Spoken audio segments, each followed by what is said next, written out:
Today, the British papers not owned by Rupert Murdoch rumored that he might be jailed.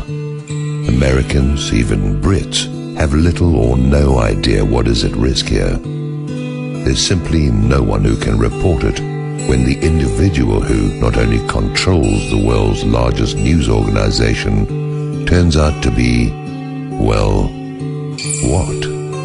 Who is Rupert Murdoch?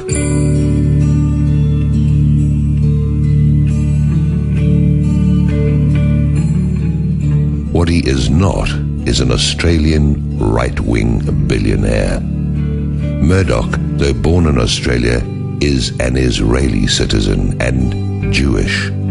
Why is this important? Murdoch is now admitted to have controlled the political systems in Britain and America for 2 decades. He has had the power to choose national leaders, make policy, pass laws at will. Where did all this power come from? We now know it came from spying, blackmail, bribery and propaganda. What is his agenda? Ah, there's the rub. Was it about selling newspapers using scandals or spying in the name of Israel to push Britain and the United States into wars for Israel? There is a simple answer. Murdoch's primary motivation isn't even that he is for Israel. Murdoch is perhaps the most influential Israeli, more powerful than Netanyahu. The problem with that is that his beliefs are what we call ultra-nationalist. This makes him a threat. Ultra-nationalists are known for support for wars, plan terrorist acts, manipulate populations into strife and racism, foster fear and panic, even financial ruin. What are we describing here? If you aren't totally brain dead, you realize I'm describing Sean Hannity, Bill O'Reilly, Glenn Beck, Rush Limbaugh, and Fox News. Murdoch owns Fox News and so much else you may not have the time to look at the list. If he doesn't own it, he doesn't want it.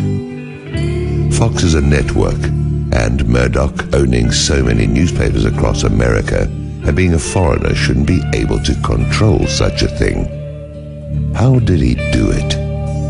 Reagan appointed Murdoch an American citizen. Murdoch promised to have Fox News support Republicans and say whatever was needed, no matter how false, how stupid, or, as we have seen for decades, how genuinely evil. What he really did, however, was use Fox as a base to allow Israel to run spy operations. These went 2 ways. First, Israeli got lots of military technology and secrets they could sell to America's enemies for money. This is good Murdoch business sense, as we all see now. Secondly, Murdoch helped Israel gain control of Congress. They literally run the United States. The tools, as in Britain, bribery and blackmail, police, military, and Congress. No surprises for anyone. Murdoch has, in fact, engineered the last 20+ years of American history, picking politicians, throwing elections, establishing policies. Were the decisions his own? I don't think so. I think Murdoch represents a group, mostly financial, making up the Rothschild family, the Federal Reserve banks, and organized crime. There is an Israeli or Jewish aspect to some of this, but not in the sense of being pro or anti-Semitic. The Murdoch empire, married to the lily-white, no-Jews-allowed Republican Party, simply put their own very powerful spin on the good old New World Order, pushing it into drug running, arms and human trafficking, manipulated international currencies and debt on a massive scale, ran America and the European Union into economic collapse, worked with oil companies to set up price-fixing schemes. This is what Murdoch and his friends have done, all the while pointing their fingers at Osama bin Laden and the evil liberals. They divided Britain, started at first as conservatives and then changed to liberals. What they did in Britain is undermine legal government, destroy the nation and the public's trust in the government. Blair, Cameron, it doesn't matter. Murdoch chose both and ran and runs both like hand puppets, as he did with Bush and his friends. The ideas are simple. Bilk the countries out of every last cent. Use a portion to bribe or blackmail politicians, buy police, and get even more money. Then you lie to people, give them enemies to hate, arrange wars for them to fight, and stand back and watch them destroy themselves. Are there people really this evil? Yes, there are. Murdoch, the gang at his companies, the gang at Fox News, the folks in the US called neocons, the Israeli lobby in the US, the ADL, AIPAC, and the Likud faction in Israel run by Netanyahu. These folks hate the United States. A similar group hate Britain. Australia has their own. He runs that place entirely, right into the ground. He also runs Germany, Canada. He runs much of what was once the free world. Am I describing Satan? Pretty much. His strongest advocates, those who have stood with his thieves and liars against all that is decent, all that is good, all that is right, is the evangelical and Zionist communities in the United States. They were and are the fertile ground for his message of hate and deceit. Who does Murdoch claim to hate? Muslims, for sure. They are all bad. Everything he touches in his hundreds of publications and TV shows, or the phony news his gang of cutthroats create, hate of Muslims is always on top. This pleases his Israeli friends. If things keep going the way they are, he may need to hide out there and Israel will always protect him. Maybe plow down a few Palestinian homes to give him a grand estate. After all, Muslims are an easy target, living in petty dictatorships run by thieves who we have now learned have always run to Washington and Tel Aviv for orders. Take out a second.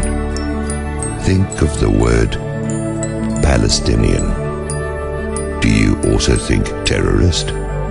Do you see a child being killed by an Israeli helicopter or innocent people killed by a TV villain, almost invariably played by Jewish actors, perhaps a sick inside joke of Murdoch's? The Islamic people of the world have been played, exploited and crushed since 1919. History will show it carefully planned and financed by a certain European banking family, one that 6 years earlier had established an illegal banking system in the US. Learn about the real Balfour Declaration and how it was gotten through blackmail. Learn who wrote it and to whom it was sent.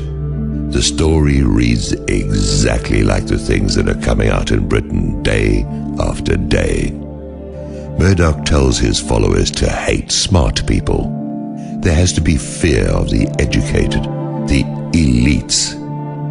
You can't have rampant racism and blind ignorance until you destroy public trust in the natural leaders, until you destroy real culture and replace it with mechanized music, scandal-mongering, dirty sex, and endless conspiracies. Murdoch is the real king of conspiracy theories. Look at the endless list of wild accusation that comes from Fox alone. Then look at the others, the accusations, the wild and insane things that were written into history but likely planned by Murdoch. 9/11 probably had Murdoch's hand in it, as did the London bombings on 7/7. there could be no great conspiracy without control of the news. Now we find the news itself controlled the governments and may well have written the scripts to the wars, the rigged elections, the acts of terror and the misdirections that sent America into a decade of cruel and useless bloodletting after terror groups that never existed in the first place. Now, today, as our British cousins are reeling in the revelations that their government for decades has not been their own, a diseased hybrid of crazy old man, Israeli spies, and the paid stooges that the people thought were serving them. And it goes on in America, full blast. Murdoch and his creatures planning the future of America. One of his creatures is Bina, another is Palin. Then there is Gingrich. There was the entire Bush administration. But to get to the dark heart of evil, first you look at Fox News.